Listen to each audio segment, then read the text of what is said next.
మీ business ఏదైనా మీ ఊర్లో promotion చేయాలంటే అది సుమన్ టీవీతోనే సాధ్యం. ఇప్పుడే సంప్రదించండి. శ్రీ గణేశాయ నమః. శ్రీ విశ్వాసనామ సంవత్సరానికి స్వాగతం పలుకు సుమన్ టీవీ ప్రేక్షకులకు శుభాకాంక్షలు తెలుపుతూ విశ్వాసనామ సంవత్సరానికి గాను 12 రాష్ట్రాల వారికి గ్రహస్థితి ఎలా ఉందో తెలుసుకుందాం. ఆదిత్యాయ సోమాయ మంగళాయ బుధాచ గురు శుక్ర శని బెచ్చ రావే కేతవే నమః. జ్యోతిష్యం అనేది ఒక వరం. గ్రహ రాశులు అనుకూలత లేనప్పుడు ప్రతికూల పరిస్థితిలో మనిషి ఎటువంటి ఇబ్బందులకు గురవుతాడు, వాటి నుండి కొంత ఉపశమనం పొందడానికి మనకు జ్యోతిష్యం చాలా బాగా ఉపయోగకరంగా ఉంటుంది. 12 రాశుల్లో తొలి రాశి అయినటువంటి మేషరాశి. ఈ విశ్వాసనామ సంవత్సరానికి గాను రాజు సూర్యగ్రహము, మంత్రి చంద్రగ్రహము. సూర్యగ్రహము రాజు అవడం వలన రాజులకు ప్రజలకు మధ్య అన్యోన్యతతో పాటు వైరుధ్య భావాలు, విరోధాలు కలిగి ఉంటారు. యుద్ధాలు జరిగే అవకాశం ఉంటుంది. అగ్ని ప్రమాదాలు సంభవించే ఉంటుంది. ప్రజలు కొంతవరకు క్లేశాలను అంటే నష్టాలను, కష్టాలను పొందే అవకాశం ఉంటుంది. చంద్రుడు మంత్రి అవ్వడం వలన వర్షము, వ్యవసాయము, సస్యము చాలా బాగుండే అవకాశం ఉంది. అలాగే రాశులకు ఏ గ్రహాలు అనుకూల స్థితులను, ప్రతికూల పరిస్థితులను కల్పిస్తున్నాయో, ప్రతికూల పరిస్థితుల వలన ఆయా రాశుల వారు నష్టాల, కష్టాలను భరించకుండా ఉపశమనం పొందడానికి కొన్ని నివారణలు చెప్పుకుందాము.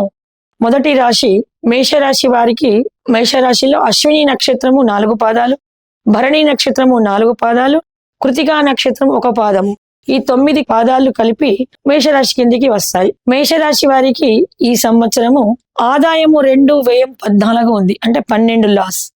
అలాగే పూజ్యత 3, అవమానం 6గా ఉంది. ఎటు చూసినా మేషరాశికి ఈ సంవత్సరము చాలా కష్టతరమైన కాలం అని చెప్పుకోవాలి.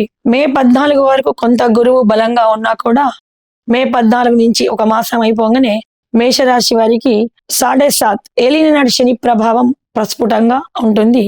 దీనివల్ల ఆర్థిక ఇబ్బందులు, అనారోగ్య పరిస్థితులు, ముఖ్యంగా శని ప్రభావం వలన ఆర్థోపెడిక్ ప్రాబ్లమ్స్, కాళ్ళు కీళ్ళు నొప్పులు, బాడీ పెయిన్స్ ఎక్కువగా ఉంటాయి. ఎంత కష్టపడి శ్రమించినా ఫలితం చాలా తక్కువ స్థాయిలో, 100% కష్టపడితే 10% కూడా ఫలితం లేకపోవడం వలన కొంచెం మనో నిశ్చలత కోల్పోయి మానసిక వేదనకు గురవుతుంటారు. అలాగే సమాజంలో కూడా వీళ్ళ ఉపకారాలను ఉపయోగించుకొని అపకారం చేయకుండా స్తబ్దతగా ఉంటుంది. ఉత్సాహాన్ని కోల్పోతారు. 12వ రాశిలో సూర్యగ్రహం సంచరించడం వలన ఏంటంటే వీరికి ఉద్యోగ భంగాలు, ఉద్యోగస్తులకైతే ఉద్యోగ భంగాలు కలిగే అవకాశం ఉంది. విద్యార్థులు మెమోరీ లాస్, ఎగ్జామ్స్ లో అధికంగా కష్టపడితే కానీ ఉత్తీర్ణత అవ్వడమే చాలా కష్టతరంగా ఉంటుంది. అలాగే అన్ని రంగాల వాళ్ళు కూడా, వ్యాపారం కానీ, వ్యవసాయం కానీ, సాఫ్ట్వేర్ రంగం వాళ్ళు ముఖ్యంగా స్థానచలనాలు, అధిక కోపము, అసహాయతకు గురవి సహజంగా ఉండడం వలన ఉద్యోగ విషయంలో కొంత ప్రతికూలత పరిస్థితి ఏర్పడి జాబ్ మారే అవకాశము, జాబుకు మధ్యలో గ్యాప్ రావడం వలన ఆర్థికమైన ఇబ్బందులు, దానివల్ల మానసిక వేదనలు పొందే అవకాశం ఉంటుంది. దానివల్ల అనారోగ్య సమస్యలు, కుటుంబ కలహాలు, బంధు విరోధాలు కలిగే అవకాశం కూడా ఈ సంవత్సరం మేషరాశి వారికి ఎక్కువగా కనబడుతుంది. కాబట్టి దైవానుకూలకు ప్రతించి దైవ బలంతో కొంత ఉపశమనాన్ని పొందవచ్చు. మేషరాశి వారు ముఖ్యంగా అశ్విని నక్షత్రం వాళ్ళు గణపతిని ఉపాసించడం వలన కేతు, రాహులు ఉన్న అశుభ ఫలితాలను నివారించబడి కొంత ఉపశమనాన్ని పొందవచ్చు. అలాగే భరణి నక్షత్రం వాళ్ళు మహాలక్ష్మిని పూజించి ఆర్థిక సౌలభ్యాన్ని పొందవచ్చును. అలాగే కృత్తికా నక్షత్రం వాళ్ళు కార్తికేయుని అనగా కుమారస్వామిని పూజించడం వలన కొంత ఉపశమనం పొందించి ఉద్యోగంలో కానీ, వ్యాపారంలో కానీ, వ్యవసాయంలో కానీ కొంత లాభాలను పొందే అవకాశం ఉంటుంది.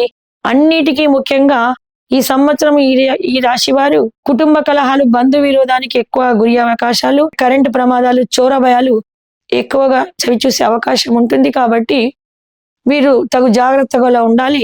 నిత్యము మేషరాశి మొత్తం 9 పాదాల వాళ్ళు కూడా ఆరోగ్యానికి, ఆర్థిక ఆలంబన కోసమే ఆదిత్య ఉదయాన్ని తప్పకుండా, క్రమం తప్పకుండా ఉదయం 6 నుంచి 7 గంటల లోపు పారాయణం చేయడం వలన మంచి శుభ ఫలితాలు పొందుతారు.